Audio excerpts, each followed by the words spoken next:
लब रंगीला music को subscribe करना ना भूलें।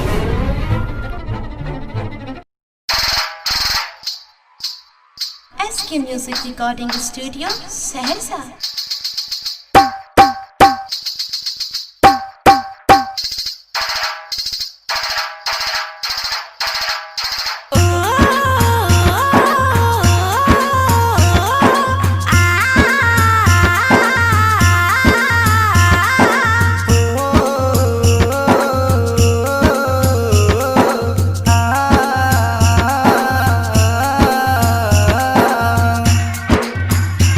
Music recording studio Saharsa.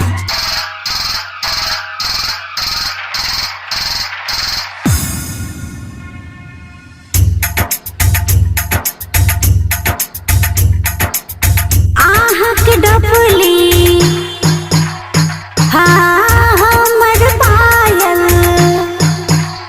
हो, आहक डफली हमर पायल बाजे छे एक साथ यो सजना, जाने छी की बात यो सजना, जाने छी की बात। ओ हमर डफली यहाँ के पायल, हमर डफली यहाँ के पायल बाजै छै एक साथ ये सजनी, जहाँ नहीं छी की बात ये सजनी, जहाँ नहीं छी की बात। डीजे क्रांति रिकॉर्डिंग स्टूडियो डीजे क्रांति डीजे क्रांति डीजे क्रांति।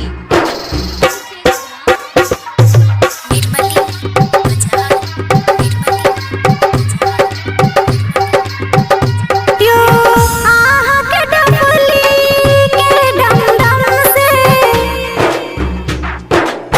आहक डफली के डम डम से, अहाँ के पायल के छम छम से, संगीतों की मनमीतों की, संगीतों की मनमीतों की होई छे जे बरसात यो सजना, जाने छी की बात यो सजना, जाने छी की बात। हमर डफली यहाँ के पायल, हमर डफली यहाँ के पायल बाजै छै एक साथ ये सजनी, जहाँ नहीं छी की बात हे सजनी, जहाँ नहीं छी की बात। डीजे क्रांति म्यूजिक रिकॉर्डिंग डीजे क्रांति डीजे क्रांति डीजे क्रांति।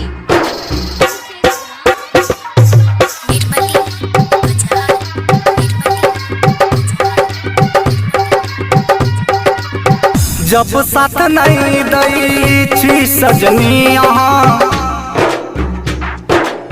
जब साथ नहीं दै छी सजनी यहाँ, हाथ पे हाथ नहीं रखै छी यहाँ, खाली खाली सुनी सुनी, खाली खाली सोनी सोनी दुनिया लगई छे यहाँ यो सजना, जाने छी की बात यो सजना, जाने छी की बात। यो आहक डफली हमर पायल, हमर डफली यहाँ के पायल बाजै छे